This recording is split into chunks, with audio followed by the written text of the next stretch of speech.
Aujourd'hui, voici un nouveau projet. Monsieur et Madame Dumont souhaitent réaménager leur salon afin d'installer une salle de jeu. La chambre du bébé étant mitoyenne de la future salle de jeu, ils veulent l'isoler acoustiquement afin que les grands enfants puissent jouer sans perturber le sommeil du petit dernier. Voilà comment se présente la pièce. Monsieur et Madame Dumont souhaitent une solution rapide et simple à mettre en œuvre tout en obtenant la meilleure isolation acoustique, avec un système qui permettra de cacher les gaines des consoles de jeu des enfants. Je préconise d'isoler la pièce avec le système d'isolation sur montant avec des plaques placophoniques. Ce système présente une très bonne performance d'isolation acoustique. Il est simple et rapide à mettre en œuvre. Il est utilisable même sur des supports irréguliers. Et il permet de camoufler les gaines électriques. Voilà ce qu'il nous faut. Des plaques de plâtre placophoniques, de la laine minérale par confort, des rails style R48, des montants style M48.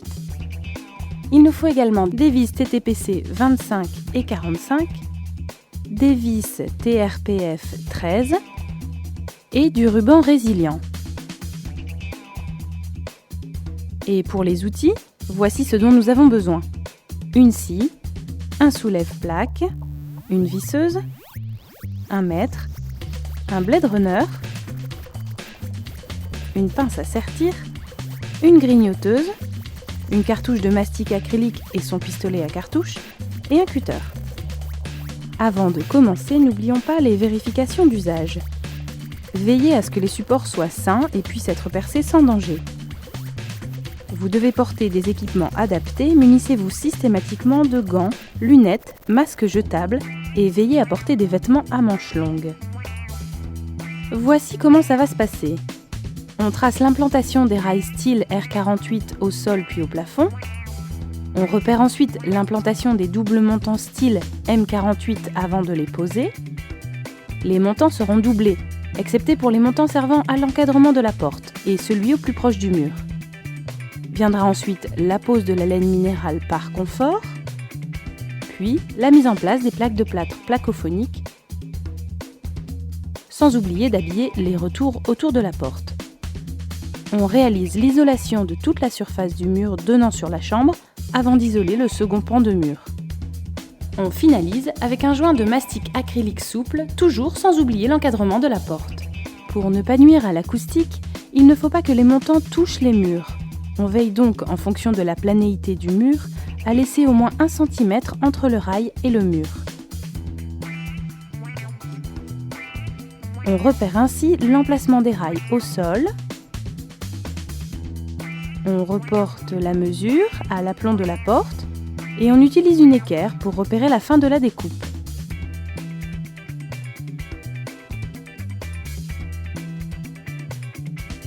On trace ensuite le trait d'implantation au cordeau.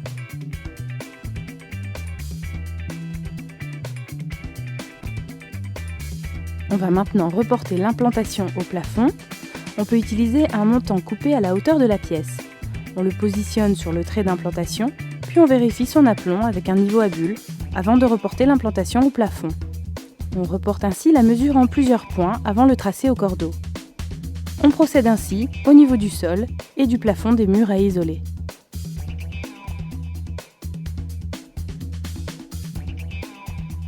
On mesure ensuite la longueur des rails style R48 nécessaires. On reporte la mesure sur le rail, puis on le découpe à l'aide de la grignoteuse. On fixe ensuite le ruban résilient sur toute la longueur du rail. Puis, on coupe à l'aide du cutter.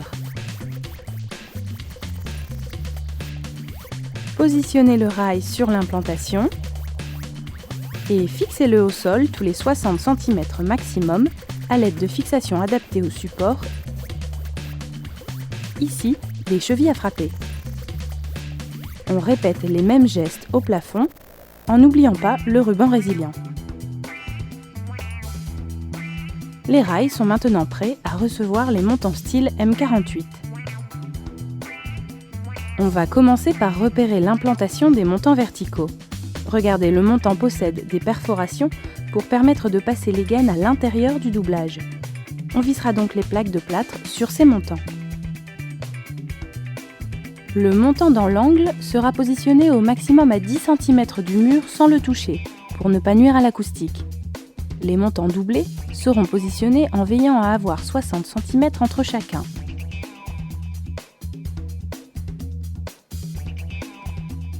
Attention, veillez à placer les 60 cm au centre des doubles montants.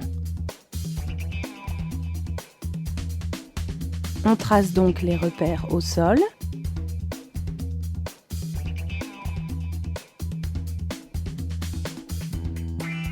On mesure ensuite la hauteur entre le sol et le plafond.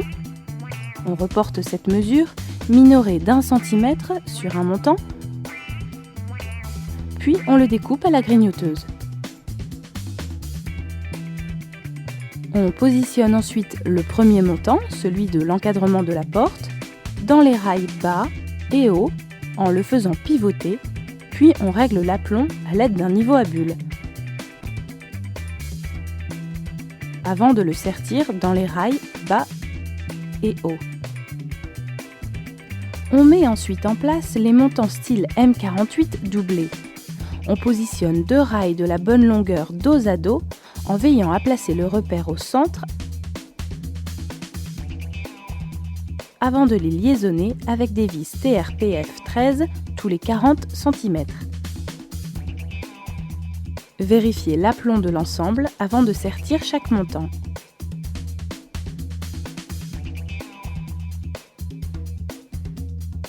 Reproduire ces gestes sur la totalité de la paroi. Soyez vigilants, les montants ne doivent pas toucher les parois.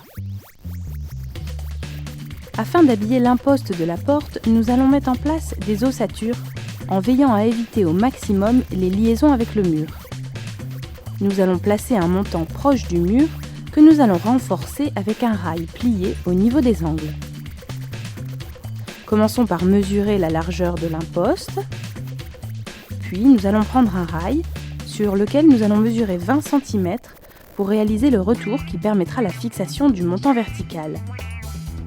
On découpe ensuite avec la grignoteuse les ailes du rail, puis on forme un angle à 90 degrés.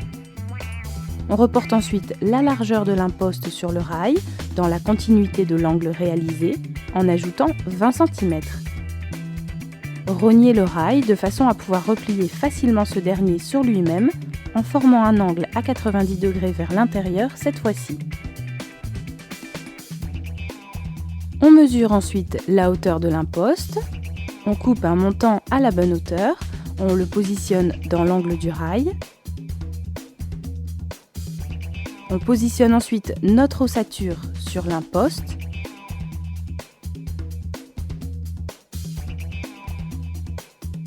On vérifie son niveau avant de la sertir à toutes les liaisons.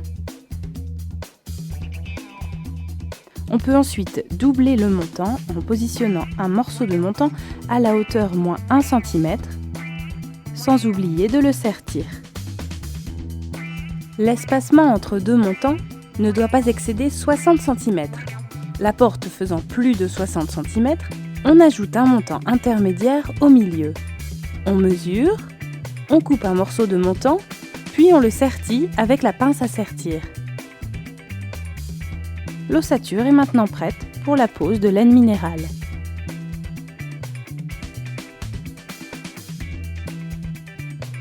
Le rouleau est prédécoupé au centre. Vous voyez, il suffit de séparer les deux morceaux de 60 cm de large chacun au cutter.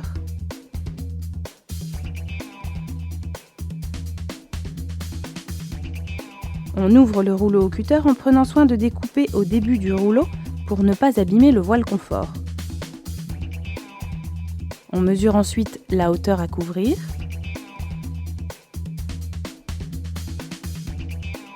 On reporte sur le rouleau en ajoutant 1 cm. Pour la découpe, utilisez une règle de maçon. Il faut glisser la laine entre les montants en positionnant le voile confort vers vous.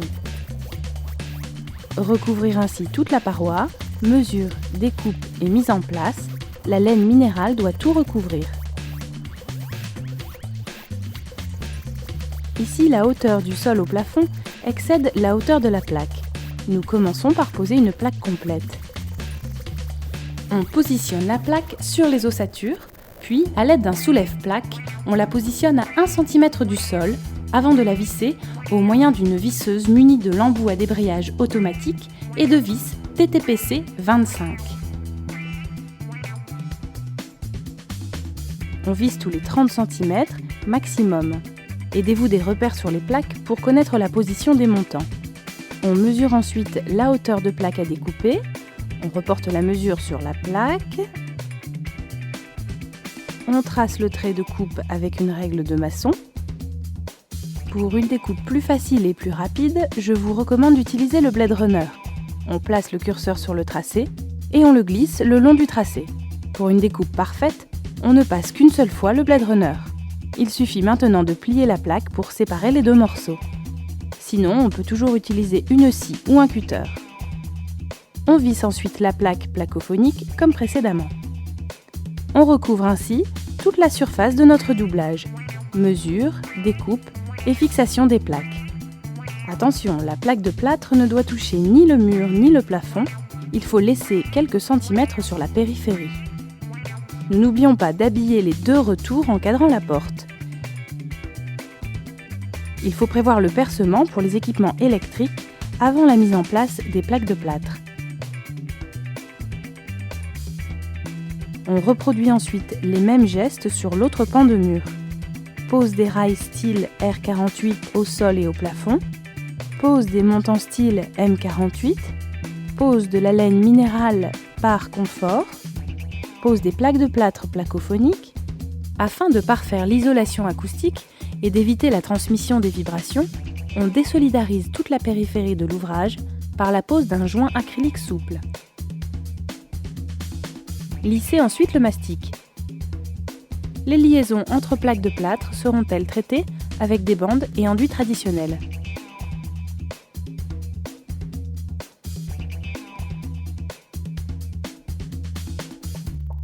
Je récapitule les grandes étapes.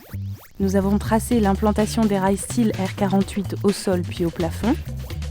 Nous avons ensuite repéré l'implantation des doubles montants style M48 avant de les poser. Puis est venue la pose de laine minérale par confort. Puis la mise en place des plaques de plâtre placophoniques sans oublier d'habiller les retours de porte. Nous avons enfin finalisé avec la pose d'un joint acrylique souple sur toute la périphérie, encadrement de porte compris.